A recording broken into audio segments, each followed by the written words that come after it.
And welcome everyone here to this beautiful Tuesday evening. Hopefully it is beautiful wherever you are, but thank you so much for tuning in to the Unified stream. Here we are going to be streaming some Advanced League tonight, and it's going to be fantastic as we have some 1-0 series teams showing up against each other here in week number 2. My name is Orbital. I'm joined here by Random Minion Caster RMC. How you doing today? I'm doing good, and I'm having a beautiful evening, Orbital, because I'm here with you, and also because I'm Oh, going to get to watch some good games. More the okay, latter than that's the fine. former, but we'll stick with the former for now. We have ourselves UCSD here, University of California, San Diego, facing off against Cosa Rasa. And if Cosa Rasa doesn't sound familiar, well, it's because Cosa Gaming has 3 different teams in the league here, and they've got Zenith, they've got Rasa, and I can't remember the last team they have here. What was it? Apex. Of course, there you go. And frankly, right now, the only one that matters tonight on stream is Rasa, not only because they're the ones on stream, but they're also the only Cosa roster right now who has won their first week. That always feels bad when the entirety of the team's pressure is on you. Just hey, listen, no pressure, but if you lose this one, yeah, that doesn't look good to us. But still, it is fantastic to see them winning some series. Now, of course, it wasn't easy, right? It wasn't a Mhm. 2-0. It wasn't like UCSD where they won 2-0 just pure straight all the way through. Easy first week. It was 2-1. It was a little bit more of an uphill battle, but I feel that also gives them a little bit of time to acclimate to this area and to this kind of new environment. Well, you say acclimate, Orbital, but when I was looking at the games they played, they had some interesting picks. And I don't think it's them who needs to get used to the environment. I think it's the environment who will need to get used to them. We saw from them in week 1 an Ivern pick in the jungle, and Anivia in the mid lane, a Heimerdinger in the AD carry position, Pike in the support position. Cosa Rasa is not a team that plays by the meta here. They will play what they want, and it's really up to the other teams to adjust to them. UCSD, on the other hand, week 1, they played fairly standard, fairly meta game, but at the same time, they had a bit of an unusual situation. They had a forfeit in game 1 from their opponents here, from Gang 7 Mirage. So they actually only played the one game, but the one game they did play ended up being a bit of a bloodbath, though very heavily UCSD favored. They were winning most of those fights and they were racking up tons of kills. Yeah, it's just it feels like two very interesting squads showing up against each other, and it's a great way to test their own champ pools and their own kind of styles. One of the things that I always like to see with these squads in the UAL is, do you stick with your own style, the style that has gotten you through thick and thin? What kind of made that unique squad be able to pull through on so many occasions? At the same time, do you slide into that, hey, we got to play the meta standard? Do we have to, shape up like the rest of the squads if we do want to compete? And so that is, I feel like, the question that's going to be answered here, right? We'll see what happens and we'll see how they play it out. But of course, you were talking about some kind of interesting picks, and I want to pick your brain a little bit more, RMC. Is there a specific lane that you think we are going to see the most variety of champions, where we're going to see a lot of craziness? I know some people were hyping up that Ziggs in the bottom lane, in Mhm. general, right? In the support role, in that APC role, or even in mid, it's kind of started having a resurgence. Do you think we'll see a Ziggs, or do you think we'll see something completely different? I honestly don't know what to expect here, especially from Cosa Rasa, just because they do actually play a Ziggs, or at least their AD carry here, Joker, does play Ziggs in solo queue. Though, to be fair, mostly in the mid lane, but you can pull it on the ball lane, and he's the same guy who pulled out Heimerdinger, Varus Tristana, different champion every game as well. So I think if you're looking for unique picks here, Orbital, that's where we're going to keep our eye. Is going to be in this bot lane for the most part here to see what they decide to pull out. And it's especially curious to me as well because patch 11.13, there's been a lot of changes, and I feel like people Mhm. haven't necessarily adapted to it.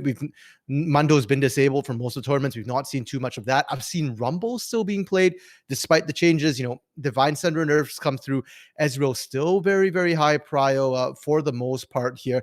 And I'm not seeing as much Aphelios as I really think is somewhat warranted. I think the lethality buffs have actually made him very, very viable instead of the usual jinx that we've been seeing in terms of late game carries. Yeah, it's just some of those opportunities that are being missed. Now, of course, you're talking about 11.13, and in just like a day or two, I want to say, we're going to get a whole slew of new patches as well, which is going to be very interesting in its own right. And like you said, maybe see that Aphelios show up a little bit more, but we have seen, like we said, that bottom lane give and give here and there.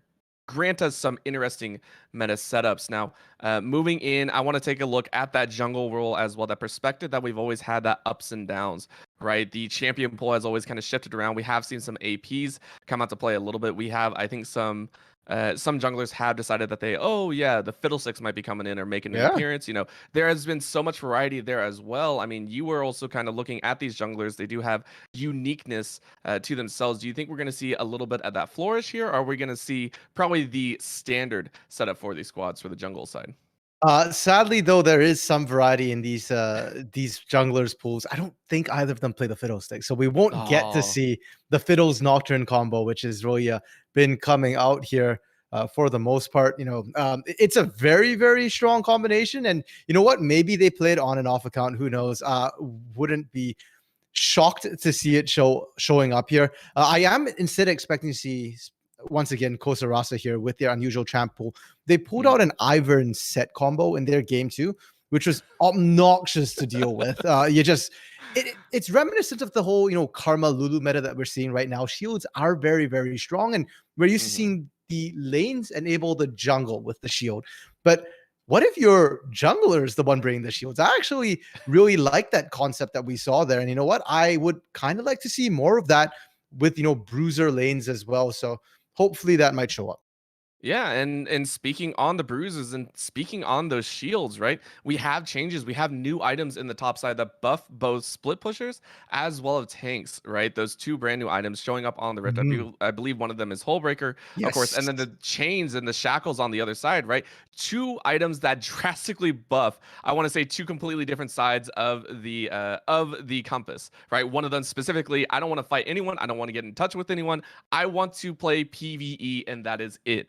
And then the item, the shackles, just saying, "Hey, we're gonna CC someone to death, quite literally, if we get the chance." Yeah. So starting with Hullbreaker, and I'll start with Hullbreaker because first of all, we don't see it as much. Hmm. It was feared as the second coming of the Banner of Command. It really Hmm. isn't.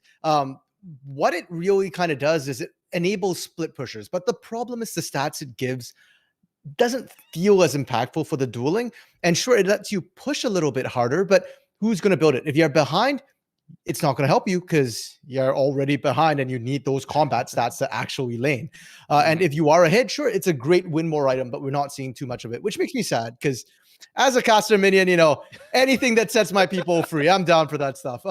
Anathema's Chains, on the other hand, now, that is not a PvE item whatsoever. That is a vendetta item. Literally, you set a vendetta with an enemy and you want to run them down. And I Hmm. have seen quite a bit more Anathema's Chains. I do think it's a very strong item, not just because of the CC amplification, but more importantly, 30% damage reduction built up over a minute here is absolutely massive. We've seen it used as a pseudo protection item when your enemy composition has only one mage or one physical damage carry. You build that item, you designate them as the vendetta target, and suddenly you don't need to build split magic resistance and armor anymore. You just flat out build whatever. Like if say it's a mage on the other side, you designate as your vendetta target. You don't need magic resistance. You build straight armor from then on out, and you're good to go.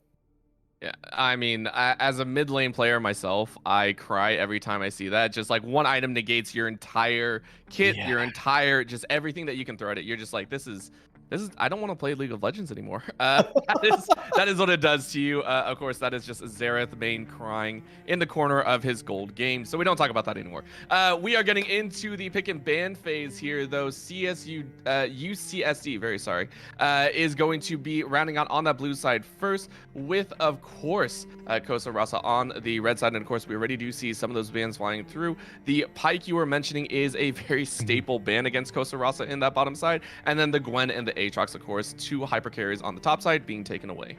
Yeah, for sure. I mean, Furious Doctor plays a lot of that in solo queue. And last week when Vision of Empire played against Cosa Rasa, they didn't respect it. Their bot lane got rolled by it. So very glad to see it banned right off the bat. The Aatrox as well targeted at Shocky, not something that we necessarily saw as much in their week one, but that's because it was banned all 3 games in week one. So you know what?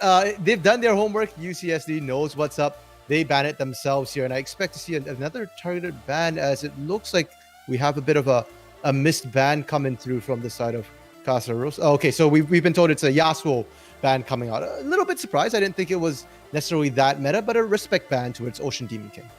Yeah, I think it's warranted though. That is still a champion that can really cause some issues, really make or break some of those games. You know, you give two a little bit of time. I think the meme will always be O10. The O10 power spike by a Yasuo will always come through as long as you hit that point. So not allowing that power spike to come through. Instead, it is the targeted bans, of course, on the other side. Both Galio and Silas taken off the table. Two really, really good team fighting champions. These champions that are able to break open games very quickly. Not allowed in this game number one. So, of course, the opening is the Nocturne that is going to be napped up by the side of UCSD. Yeah, and I've personally liked Nocturne as a power pick in the current meta here. I've always liked the way Paranoia worked, but with the laning that he's been enjoying here with the items, the fact that the new Stripe Breaker actually works better than the old Stripe Breaker for Nocturne. You go in, you don't need a gap closer. What you need is something to cause your enemy to stay in range for that feared tether there. The Paranoia, it's a global, and more recently, we've seen other uses for it, the way it denies vision, forces your enemies' smite fights and, objective fights to be a little bit more chaotic. It's been very, very strong. And I'm a little bit sad because Cosa, Rasa so far, these are pretty standard pickups. I mean, Tristana has fallen down priority, but still very strong. And the Xin Zhao jungle, it's the premier jungler right now in the meta. It's so weird to hear Xin Zhao be that jungler, right? It was big whenever the rework came about. Then they dropped it down, and then the extension to the W came out, and then all hell broke loose. That's what it felt like. Just all of a sudden, Xin Zhao's top of the meta, everything's there. But it's another jumper, right? This is another champion that can get close, that can engage in combat very quickly, and then if he gets ahead, it is just steamroll city. But you know how you break down some of those weapons? You take a fist to it, set, locked in here. Going to be bringing the showstopper, going to be bringing the haymaker to smash some faces in. I don't know what fights you've been in, Orbital, but generally bringing a weapon to a fist fight's the problem, not bringing a fist to a weapon fight. Listen, I've been watching too much martial arts movies, okay? We'll leave it to the side. True. And you know what? If there's a champion who's going to bring a fist to a weapon fight, it's going to be Set, and he'll probably get away with it. Now, the thing is, with this Xin Zhao pickup here, Orbital, generally speaking, we like to see it paired with something that gives it buffs, shielding, healing. So, Lulu, Karma, I mean, those are some of the biggest power picks in the current meta here. They're all available, not a single ban coming through, and they're not going to pair that. They're instead going with a bit of a defensive bot lane. I'm a little puzzled by this. Generally speaking, Braum is a reactive sort of support here most of the time. Granted, Thresh is already off the table, and that's the premier safe support, but showing that Braum early tells us right away that, Cosa Rasa, they're looking for a more defensive and more scaling style of a play of having maybe this Tristana be that hyper carrier, potentially, something like an Azir from the mid lane or a Ziggs even, something that's very safe and wants that sort of range, wants to poke people down.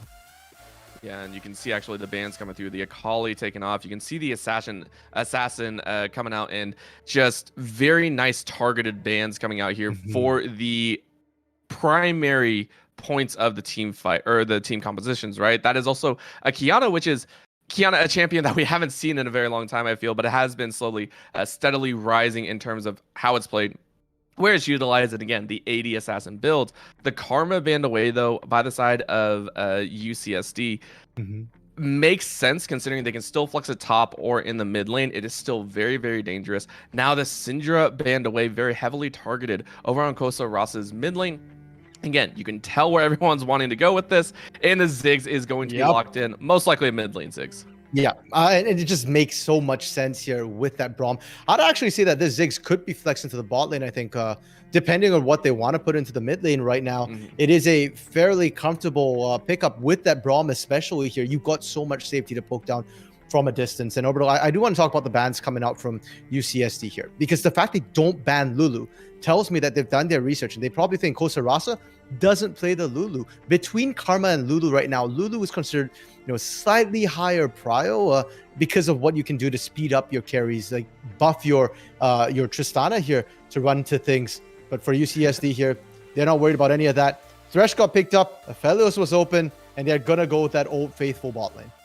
Yeah, this is one that we've seen time and time again. And then the Rise coming out here. So Rise versus the Ziggs in the mid lane. This is a throwback of throwbacks.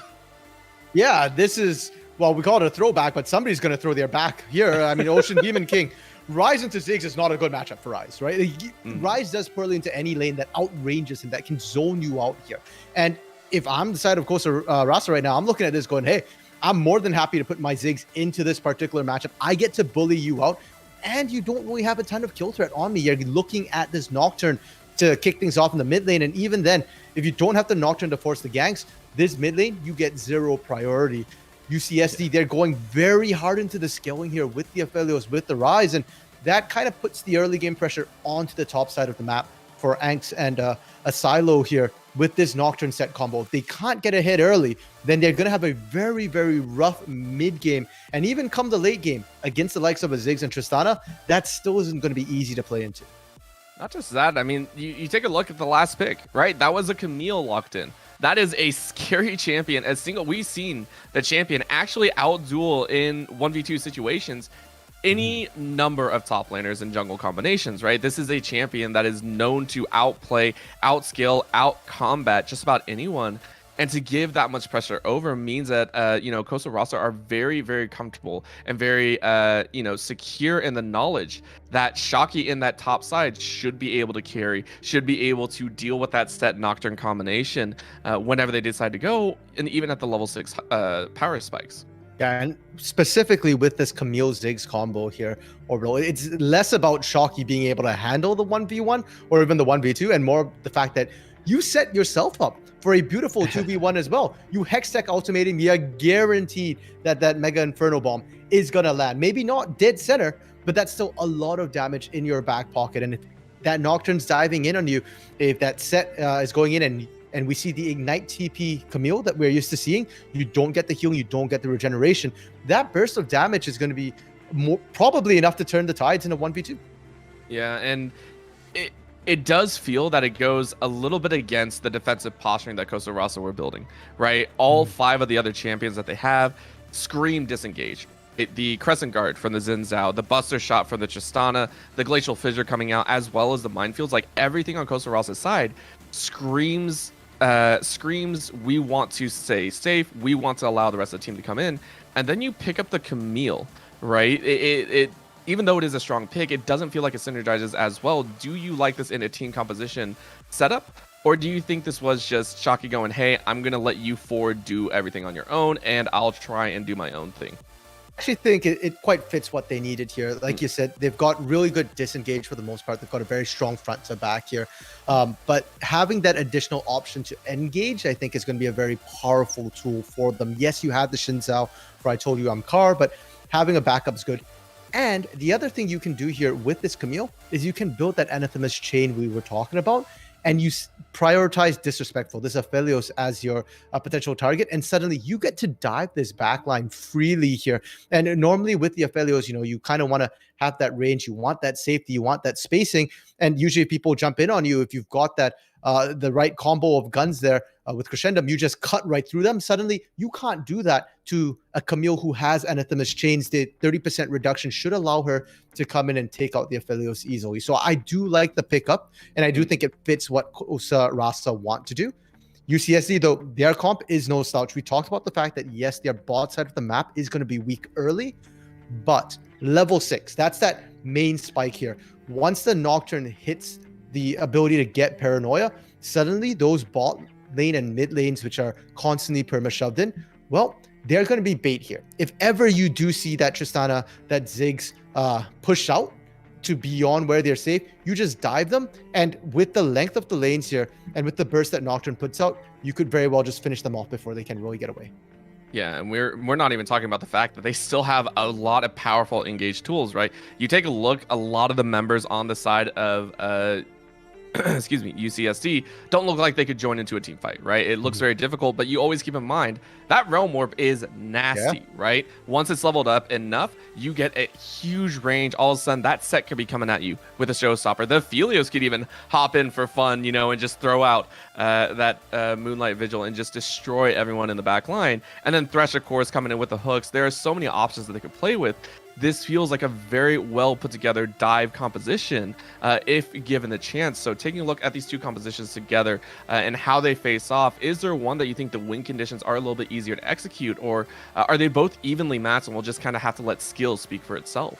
I think Cosa Rasa's comp is easier to execute, which I personally favor. I do want to note though that it is going to be a Tristana mid for Toasty Alex and Ziggs for Joker in the bot lane here. So that matchup kind of makes the bot lane a bit easier for them, but the mid lane becomes more volatile. Tristana doesn't bully out Ryze quite the same way. You don't get that range advantage here, but you do get a higher kill threat early. So suddenly this mid lane here becomes a viable gank threat for a silo in the early game. Let's see how that changes things. And for UCSD here, I will say that despite the fact that I favor Cosa Rasa's draft slightly, it's more because of ease of execution. I think UCSD has more options. They've got a lot of mind games here. The fact that, we talked about mind games with Paranoia. Realm Warp has some mind games as well. If you Realm Warp from out of vision, they don't know who's coming. And maybe there's no one coming in. Maybe the only one who goes in is going to be that set to showstopper someone out. They don't know, and it doesn't matter. You combine that with the Paranoia as well, and suddenly Cosa Rasa have to be careful. Every time the lights go out, you literally don't know where they're coming from. And with all these tools at their disposal, with the better scaling they have with this Ryze and Aphelios as well, I do think UCSD has more outplay potential built into their composition. So I won't call which side's going to win because I think it's going to be interesting for sure here. I will say, though, if UCSD do manage to win this game one, they're looking at a much, much better position for this series. Whereas if Cosa Rasa win game one, all UCSD need to do, play a simpler composition, and things will change up a lot for them. All right, well, there you go. The final thoughts moving into this game. Of course, we will go to a very short break to ensure some quality broadcast for you, but don't go anywhere. Make sure to come back. Make sure to, if you want to go grab a drink, go grab a quick snacks. We will be right back in just a few with game number one between UCSD and Cosa Rasa.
And we are back and underway with game number 1 here in hopefully the start of a thrilling best of 3 series. Let's go ahead and run down your players for the evening. On the blue side, it is UCSD. It is going to be Inks on the top side, a Silo in the jungle, Ocean Demon King in the mid, Disrespectful at ADC, and Unless at support.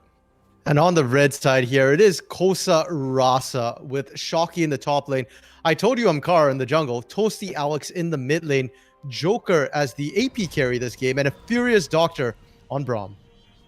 Yeah, imagine a Joker and a Doctor trying to get along in a lane. Just like a Joker every so often thrown out, just unfortunate points, and the Doctor's just like, oh man, I have to clean up after this guy again. Hey Just man, he's a Furious Doctor for a reason. Yeah. Oh no. I don't know. I'm working on my jokes tonight. I'm sorry for everyone that has to listen. Feel free to send me a really mean tweet later. I will take all consideration. Yo, but Joker we are getting and onto... Doctor were laughing at your jokes, but Hey, I'll take it. I'll take it. All right, at least 2 people enjoy my jokes, and the crab just throw it off. But of course, let's go ahead. We're taking a look at kind of the starting paths for the junglers. And both junglers, of course, are starting on that red side. Want to make sure to get that burn damage as much as possible. And right off the bat, Orbital, something catches my eye here, and it's the amount of wards we're seeing coming down from both of these teams. They're really trying to make sure that they've got full vision and they can track where the junglers are. The fact that Xin Zhao and Nocturne are on opposite sides of the map, I think favors the Nocturne, because a Silo doesn't want to fight a Xin Zhao in the early game here. Nocturne does need time to skill up a little bit more, which is one of the reasons why Nocturne's been seeing more lane play than he has jungle play. That's always a fun way to see it, is just like how the champions interact with some of those lanes. That always makes it so difficult for them to sit in the specific styles. So again, we are taking a look. That is going to be the full clear. It looks like a Silo is moving a little bit faster than the Xin Zhao to start things off, about half a camp up, I believe. So we'll see if that impacts any of the gank potential and see if that changes things up as we move a little bit slower through this early game. A couple bombs landing on the bot side, but nothing too much.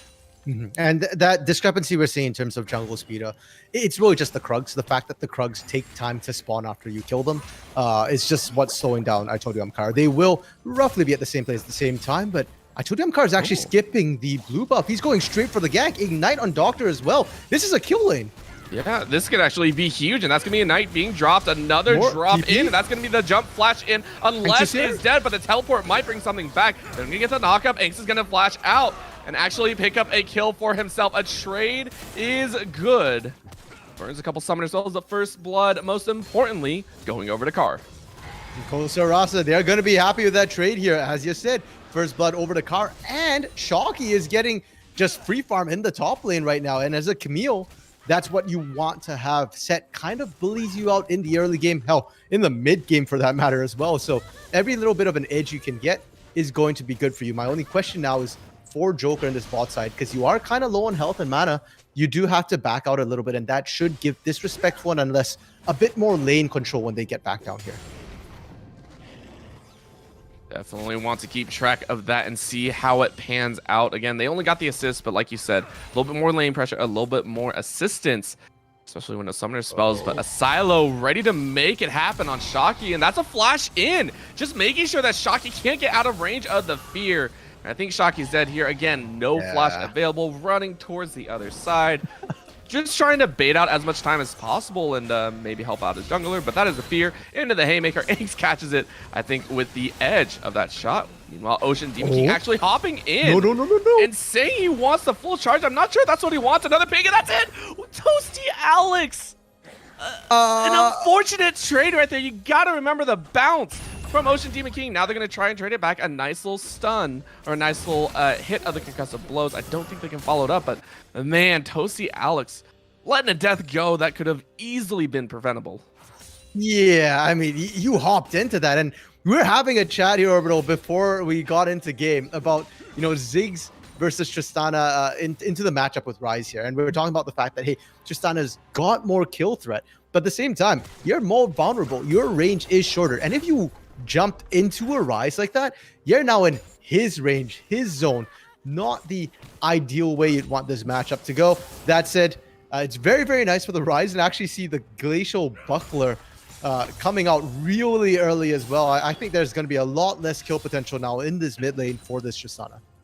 Yeah, anyone that's played against Rise hates the fact that you can build armor, build these pieces in, and be like, yeah, he still actually scales up. He still gets extra damage from building the mana items. So it's just, it's a feels bad moment. But now we're going to see this dragon fight. Actually, Asalo's actually taking a lot of damage. They're just going to jump in, a nice little stun, and that's a kill. Joker picks it up. Now they're going to jump in with the Tristana. A trade of the junglers back and forth. Who is going to come out in the lead? Disrespectful is going to get jumped on once again. Toasty Alex getting a little bit of red. Literally leaves on top of 2. They're going to try and take it a bit more, but remember, that Rise is strong. Dragon is a little bit more important. Joker might actually go down as Joker. No, Furious Doctor saves his APC, and a flash in is going to mean Ocean Demon King rules over the minions with an iron fist, taking his 3rd kill of the game. Okay, this is deadly. I know, like, hey, Ocean Drake feels really good in the early game. That's all well and good, but to trade it for 3 kills on the Rise, or let's call it 2 because 1 didn't come from that fight, that's not worthwhile. Rise will skill up and become an absolute monster, and already Toasty Alex is going to struggle in lane a little bit.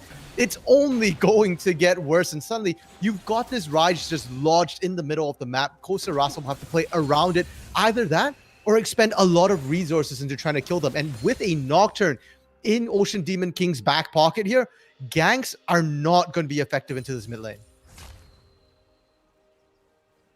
What is effective, though, is disrespectful. Potentially getting caught, but that is the Lancer coming out, unless really there to help out is ADC. Disrespectful. Happy to continue drawing pressure to this bot side. And for this bot side right now for UCSD, it's probably your weakest lane right now just because of the range advantage. The reason why we're seeing Ziggs really come back into the conversation, a large part of it is due to this range that it's so difficult to match for most AD carries, not to mention the explosive damage he has as well. So if UCSD can maintain their bot lane in terms of CS, that is a win in their book. And for Cosa Rasa, this is a lane you can play through if that Rise is becoming a problem. If your Camille can't quite handle the set, well, you have kill threat in this bot lane, especially once they hit 6, once you've got that Mega Inferno Bomb as well. Well, you know who is level 6? Everyone's favorite Knight champion. A Silo is now level 6 and already primed on this bottom side. You can see him rotating down. I love it. Oh, this is no. Oh, this is gonna be bad. All right, so let's play it quiet. No one knows where they are. Oh, he backed off. Okay, now I'm just sad. I hyped it up for no reason. I was super excited because, as many people have heard me say, the first ultimate from a Nocturne is the most important. I feel you should always try and use it once you hit level 6, and no one could give him that opportunity. You know what? I think it's a wise call there. There is a level of discrepancy between the supports, unless it's down level. Oh. Realm Warp into the top lane. Yeah, but that's going to be met by Car. He's ready to try and help it out. That's going to be Shocky trying his best, but he is going to fall. One more attack is going to do it. No, he's going to run. He's gonna dance his way out and allow Inks to pick up the kill. Ocean Demon only gets an assist, so Realm Warp for a kill is going to feel pretty good. We thought they were going to try and give that to Ocean Demon. Yeah. That's why they didn't kill him, because that would be frightful. 4-0 bot lane once again. They're still looking. Asilo is still here at the end of the day, and they have to be careful. Toasty Alex has started to move down. The missing ping comes down, so they know that they pull the trigger here. There's a pretty good chance it's a 3-on-3, and I don't know if Toasty Alex, I mean, he's 2 levels up on Asilo here. Pretty sure that's worth more. Yeah, they say, hey, listen, pure damage dealer coming down for mid. Really don't want to test that, even though the Rise is stronger. Tristana is still going to do some damage, so wisely back off. Don't try and take that trade. And everyone goes back to even. Taking a look, though, a lot of power has gone over to the solo lanes of UCSD, which I think is going to have massive ramifications later. Yeah. Uh, Definitely, because they have to play through their mid game here, and that's a good thing actually that they did get the power up into that top lane, into this mid lane. We're talking about the fact that this set Nocturne is going to be their mainstay in the early, and they're definitely online now. They should be able to win fights as long as they can bring the set and the rise into the fray here. But I am a little bit concerned about this bot lane orbital. Disrespectful. Living up to the name a little bit, triple longswords. This is not necessarily a great way to go into it. Yeah, we're kind of missing the strength of some of your components here. And I'm thinking, in the next big fight, especially if it is around the Herald there, Joker just needs to walk halfway up in toward the mid lane and he'll be able to influence the fight. Disrespectful unless can't do anything to help out the fight here. That's it. Okay. Yeah. You know who can't help? That's going to be a satchel in, and unless goes, what the heck? I don't want to fight. This Glacial Fissure lands on Disrespectful. They're going to try and take the fight, and a rotate over from Toasty Alex is going to draw the teleport for Ocean Demon King. There's a full 5-on-4 fight. Actually, just a 4-on-3, and that is going to be a massive win for Cosa Rasa. They've run away with these sides. Hook lands and is going to draw Toasty Alex on the tower, but only 2 tower shots. Not going to take the kill, and that is going to be a pure 3-for-0 in favor of Cosa Rasa. All of UCSD's work trying to get Ocean Demon King ahead was just undone in this one moment here. Triple kill going over the way of Toasty Alex.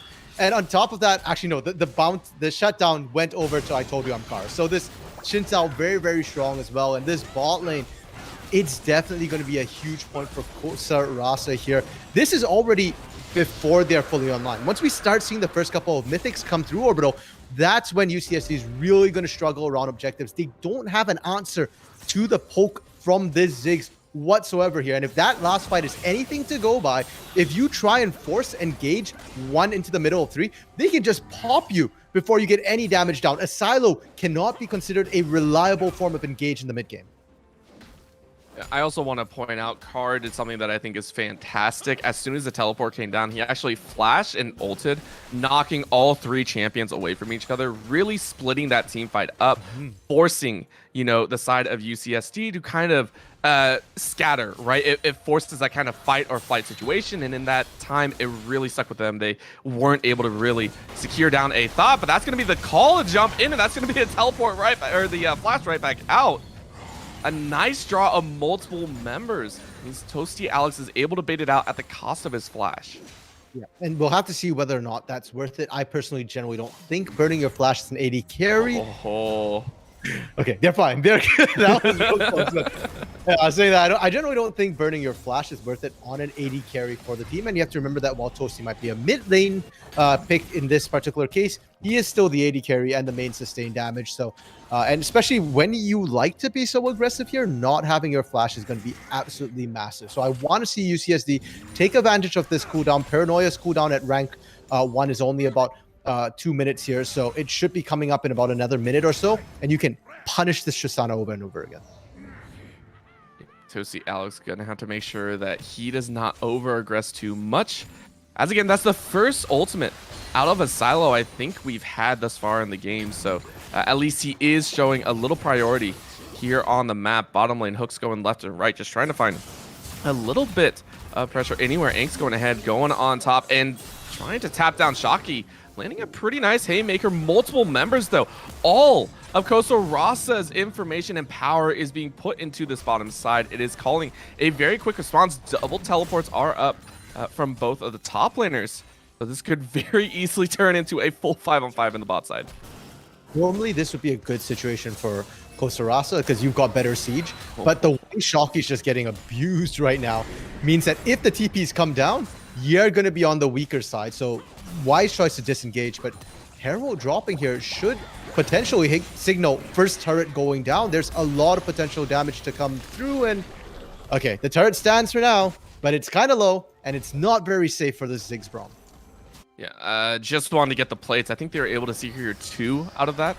Weren't able to follow up with any other damage, so just making sure that they try and keep a little bit of a gold balance in. That's going to be Shocky going all the way in. Ignite goes down, and Inks might not like the trades that's there. That's going to be a showstopper brought all the way back, and it's a fairly close fight. But Shocky's eating so many of the punches, and Inks wins it with the Conqueror. Set ruling on the top side. I said in the pregame, I wanted the Ziggs in the mid lane for that combo. If the Mega Inferno Bomb was in the mid lane, that would be a kill. As it stands, it's going to cost them a turret. Realm Warp coming in, but they secure the kill right off the bat. So, you know what? Sure. You do end up trading a 1-for-1. You take that. It's another shutdown. And I told you Amkar is picking up all the bounties right now. The problem is he's losing a lot on the other sides as well. First tower goes down, about 900 gold up, and you know, Inks did have that stride breaker in that fight. Shocky was sitting on components, which is unfortunately very rough to play against, right? Car, though, we haven't really touched on the fact that he has been the recipient of so much gold and so much experience, right? Xin Zhao is known as a feast or famine champion, and in this game, we are going to see the feast come out of him very, very quickly. Got to see this Xin Zhao be able to transition that into more than just the occasional gank. We've seen the ganks come through. That's all well and good. They managed to secure themselves some dragons, but they're not really able to get their lane significantly ahead here. And I'm just getting a little worried, you know, that they're not pushing the pace quite right for Cosa Rasa here in the next big team fight. If they don't find themselves a massive lead, I think the scaling from this Aphelios, from this Rise, is going to start becoming an issue. And speaking of the Aphelios, it's worth mentioning, we're not seeing the Kraken Slayer, which potentially goes into Runan's Hurricane. This is an Immortal Shield Bow Aphelios, so disrespectful. I don't know if I call this disrespectful or just scared at this point. Well, you know what will cause a little bit of frustration and friction between the teams is an Infernal Dragon and Infernal Soul. Both of those will be played for. Fierce Doctor is going to get tagged as the information has been made. All hands on deck for this Drake. Teleports in early from Shocky. Remember, Angst does have the teleport advantage now in case he gets a little bit low, you know, tries to test the waters. He has his teleport up. Zoning out from Ziggs as the jostling begins. Watch the Ziggs cooldowns. Everything revolves around Joker's ability to control this space here between the two of them. If they can get the poke down, if they use the minefield well, they're fine. But this hook, that just ruined everything. Yeah, they're going to go all the way in. Crescent Guard is there, and a Mega Inferno Bomb doesn't do enough. Look at the health bars melt. They are gone, if you want to call it that. That is a huge win for UCSD. Look at the Chakrams flying thick and fast. A 3-for-1 fight. Yes, the health bars are low, but guess who's not disrespectful is going to claim the dragon for his team. Coming back in here from Ocean Demon King to make sure that Toasty doesn't have any chance to walk down whatsoever. And I said Cosa needed to win big, but it's UCSD coming up with all the chips here. The damage from Joker just a little bit shy. Maybe they waited one more item. Maybe if they just could have poked down a little bit more, it would have swung their way. But as it stands, UCSD, they get their first Drake, they get more damage, and they should be in command of the map for the next couple of minutes. That the only thing I can say is it hurts, right? You could see Carr posturing like he needed to as a jungler, right? The right place, right time, even got the Crescent Guard up, just nothing following through. And now you take a look, all those kills pretty much spread between the carries. I don't think Ocean Demon King picked up any, but Angst and Disrespectful were able to come out with so much extra gold. They are now terrifying, to say the least. You can see the itemization now being made. Pretty much everyone on the side of UCSD do have their mythics following into major components, I want to say. You can already see the Thornmail coming out for Angst. I think that's going to be pretty big in the 1v1 trades. And I almost want to see a Hullbreaker from Angst this game. It's not optimal, but if you're this far ahead, if you're split pushing, and if you're about to set up yet another kill on Shocky here, this is going to be a little difficult, but the flash in a little bit further out than he would like. But on the bottom side, we do see the jump in. 3-on-1 is going to be made. A nice flash out for the Mega Inferno Bomb, and Ocean Demon King is actually doing his best. It's going to be a root. Oh my goodness! Lord, that damage. Toasty Alex almost gets taken out, and that is going to give enough time for UCSD to push the top side. I'm still in shock that Toasty Alex didn't die in the bot lane there. There was no heal available, so I'm not quite sure what happened there, but mid lane, they're pushing in on that as well. Topside got his second charge off, and despite the fact that Cosa Rasa found a kill there, look at the state of their base. Top lane inhibitor turret, kind of low, kind of dicey. Mid lane got pushed as well. Bot side outer turret, that's freestanding gold. And UCSD, they can continue to use this map pressure, continue to control the map objectives as well. And once again, with that Rise, with that Nocturne here, they just have so much map mobility. Yeah, and while we have a little time, I do want to get your opinion on this, right? This is something that I always talk about, something that I always want to try and point out is how that last pick worked for red team in this game specifically. And here, the last pick, the counter pick, the Camille on the top side, so far hasn't panned out. Do you think that is just specifically because of playstyle, specifically how the matchup worked, or do you think it was another outlying source that kind of caused this Camille to fall to the wayside? The matchup was already rough in the first place, and just I think Anks played it really, really well. I told you, Mkar didn't get to focus a lot of attention into that top lane, unfortunately. And again, I know I'm sounding like a broken record at this point, Orville, but if they checked his leagues mid, that would have changed a lot on how this top lane matchup goes. Shocky, this bot lane, not safe for you, buddy. Be very, very careful down here. Well, if he can trade back and forth like that, it might be a different story with that Divine Sunder. You can see the chunks actually doing some work. It's just going to take a lot more. You can see actually the rotate of the support top making their way into the jungle. But again, when no objectives on the board, it is just farming through. So let's go ahead, take a look at the CS differences. Of course, the top lane, we do see it in favor of Angst, but another thing that we haven't really noted is in both the jungle and ADC roles, it is heavily in favor of the side of UCSD. That is where they're also pulling a lot of their extra gold, as they are now up about 1.8k. Most of their gold lead right now isn't necessarily from kills. It's kind of just from these turrets and just better CS numbers across the board. We have to keep in mind they gave over a whole bunch of bounties as well, so that's one of the reasons why the gold gap is closer than it otherwise looks. But there is strength in the composition, and again, right now Cosa Rasa is in sort of a bit of their power spike moment here for themselves, right? This is where they need to make something happen. This is before the Aphelios is fully online, before the Rise becomes an unstoppable shotgun machine gun here. Your Leandries is completed. The Hextech Alternator might not be a full legendary item, but it does add a lot of burst to this Ziggs as well, and that's important when you're talking about burst. See me the hook it and the jump in. Car trying to make something happen. But again, it's not too much when you're getting kind of tagged down by Disrespectful there. So the stat check has been made, and Dragon will be up in 20 seconds, the second Infernal of the game. Grouping up, they're looking here, and Shocky a little bit late to the party, but they can zone. And once again, it's the same thing as last time, Orbital. It's all about the zone control from this Ziggs here. This is the best position. This approach, this ramp going down into the Dragon Pit is something that UCSD cannot contest. So I want to see them walk around, go in from the river. That's a wider area, and you can see the minefield won't quite cover all of it. Last time, it was a hook that landed onto Car. This time, we're wondering who's going to start off. It's going to be a jump in, and he gets it! He got the steal! A disgusting steal means UCSD want this fight, but again, they have lost a member very early on. Car is going to jive all the way to the back. He is going to pick up that kill. He is angry that he lost the Drake. A trade of health bars. Tosi is going to go in, misses that last hit again, unless living with a fraction of HP. A Dragon lost in Deja Vu, 1 for 3. Make it a 2 for 3. Is the ensuing team fight as Ocean Demon King picks up his 5th. Oh, Shocky. Shocky, you can't do that diving on Ocean Demon King for no reason but to donate another 300 gold. First of all, a silo. What was that? The Dragon Steel was insane. He did have vision, and this is that strength of the paranoia I'm talking about. When you turn off the lights, it's instinctual. It's not something that's coded. It's not something that we can look at numbers and say, this is overtuned. It's gut instinct that when the lights go out, people panic. And you saw it right there. You could see the moment of panic where they were kind of milling around. Do we finish? Do we not? And it just allowed a silo to come in, smite, steal that away. Yes, he got killed right after, but you do that, it's worth. Now, the other issue then is also about the fact that Cosa don't look like they understand the damage that's coming out of Ocean Demon King right now. If you get hit by a full combo from Rise, it's like eating a shotgun to the face.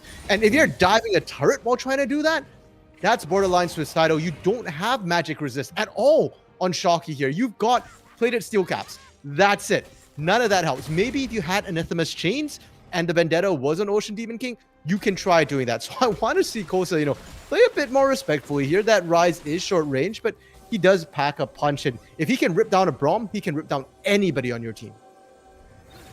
I feel Shocky is kind of like the David in the Goliath situation, except if David got beat over and over again and is consistently like, yeah, I'll keep going to fight even when his own team is just like, no, no, no, no, no, don't do it. Because he's 2-5, right? He keeps trying to dive these very fed champions. He did it on Inks once. Now he's done on Ocean Demon King. It's just like, at this point, you should wait for your team. You should know that you can't really challenge these alone, right? Yeah, pretty. Like the only person I think you can reliably burst out, pardon me, as the Camille is probably Disrespectful here. And I'm saying probably because he is running an Immortal Shield. So that might be enough shielding and healing to keep him alive. It gets kind of dicey. And until we get to see it, I don't think even Shocky is confident that that's going to work. But this Rise is definitely off the table. That is a Frozen Heart here. That is 80 armor with reduced attack speed. And the passive for Frozen Heart actually reduces damage as well on top of that. So generally just not a good dive target for this Camille. Oh, well, a very nice trade actually leaves Inks a little bit low, but Shocky is eating so much return. He's trying to dance back. Showstopper brings him a little bit closer. He's going to jump up, try and keep the Conqueror stack running, but I don't think he's going to work. Oh, actually a huge chunk back means Inks is on the run. He might die, but the Tron is there. No, Shocky wins it out. He did it. He overcame his demons and took down Goliath. Shocky wins a 1v1. Haymaker. The fact that it was a Haymaker that lived up to his name, it whipped. If that lands, that changes the course of the fight. Really well played. And this changes the entire dynamic as well, Orbital, in that no longer can you rely on Angst to reliably put down side lane pressure. The side is kind of dicey, and now Asilo might have to start paying attention to that side lane here. You don't get a free push on the bot side, and through all this madness, Orbital, that bot lane outer turret is still standing for Cosa Gaming. It's been punished so much, and they're just like, nah, it's gonna stay up. It's literally bleeding on one side, and it's just like, nah, it'll stay up for another, 10 minutes or so. We'll see if it does, but again, all this energy being expended here around this Baron right now, as it seems Cosa Rasa are starting to find their footing, right? You can see the entirety of this top side warded out. Now everyone has to kind of clear it out on UCSD's side, but Furious Doctor is ready and waiting. A little bit of a concussive blow straight to Asilo's back. Means they can't get much more than that. Peak moment here for both of these teams. The Nyx fight is going to be massive here, Orbital. The Horizon Focus completed for Joker and an Infinity Edge completed for Toasty. None of this Zeo nonsense. You're going straight damage for this Tristana right now. If they can find the poke down on a target, they're at maximal damage. UCSD, though, they're fairly comfortable as well. 3 completed items on Ocean Demon King means that if you can get this Rise into the fight, he will just shred right through everybody like paper mache. And Disrespectful as well with that Runan's Hurricane. We already saw in the last fight, if you don't kill the Aphelios, he will kill you as well. So this is peak damage pretty much for both teams. With 80 ability haste, you're doing 44%, but that's going to be the jump in immediately. He is going to be popped. That's going to be Toasty. Alex dead. No chance inside, but they're going to try and follow that. Inks is on the back line. That's going to be a Ruta Shocky. He's going to jump in, and a nice bomb means that's a rise down. That's a huge point of power down, and now they're caught. They're stuck. They're going, we got to leave. Disrespectful. Going to throw out a little bit of a snipe, get a little bit of a root, but again, not the right gun combination that you want for a team fight. Now they're going to go in. Inks is trying his best, and he can't get much. He actually bounces. Car up, and that's gonna be the showstopper. Finally used. No Haymaker inside. Another hook lands. Disrespectful still very much alive. He's trying his best, and he's actually stacked. Oh my lord, Disrespectful! Disrespectful, what are you doing? Furious Doctor goes, what the heck happened? I am the doctor. I am supposed to be administrating treatment, but I can't if everyone is dead. Disrespectful runs him out in the latter stage of the fight, and would you know it, UCSD win the fight and take their 3rd Infernal Dragon. I got. What on earth did we just watch? That was Gravitum and Severum, the sniper rifle. Those are the 2 worst guns. Caliber, I'm sorry, not Severum. Those are the 2 worst guns for a team fight. Like, literally. And Disrespectful just didn't get touched and got to free fire. I just cannot understand how that happened. You see the Aphelios, you dive the Aphelios, and now they get to start up this Baron here. You have the Chakrams, Crescendum is running, and Furious Doctor. You don't get to even stand over the wall right now. There's just no way they steal this. And suddenly, what should have been Cosa turning the tides, or not say turning tides, but getting control of the game, it's now UCSD with Soul Point triple Inferno. So when they get that Inferno Soul, it's literally going to pop people with Baron buff and with scaling in their pocket. That is now Uh, 2 out of 4 times that Cosa Rasa have had Dragon Control, have had the priority getting there early, and have lost Dragon. One to a steal and one just to a straight up ladder team fight. By disrespectful, it feels like their composition is not doing what they thought. And something that I also have to point out, as much as I hate harping on a single player, Toasty Alex once again hopped right into the middle, died with both summoners up, and it feels bad when that happens when your Tristana has 4 kills, is one of the champions that is supposed to have the most gold on your team. Again, that is your sustained damage. Ziggs does remarkably sustained damage for a mage, but it's not gonna match a Tristana. You need Toasty to stay alive here. If Joker dies after dropping the Mega Inferno Bomb, I can live with that. But if Toasty dies after just dropping one explosive shot, you lose so much damage potential. The shove coming through from UCSD right now, you can see the wave player is still pretty decent on the side of Cosa, but it's still kind of rough, and these baroned up siege minions will chip away at these turrets here. Nobody can reliably, safely walk out without getting potentially just hooked and then killed. I'm not sure if my eyes were deceiving me, but I think both Disrespectful and Ocean Demon King can crit for about 1,000 damage with their guns and with their reels right now. That is horrifying to think about if you're the side of Cosa Rasa, right? There are 2 champions on the other side. You had no idea who to focus, because even if you take one out, the other one's going to be pumping out a third to half of your HP bar with a single set of abilities. Even without Infernum just spraying everybody as well.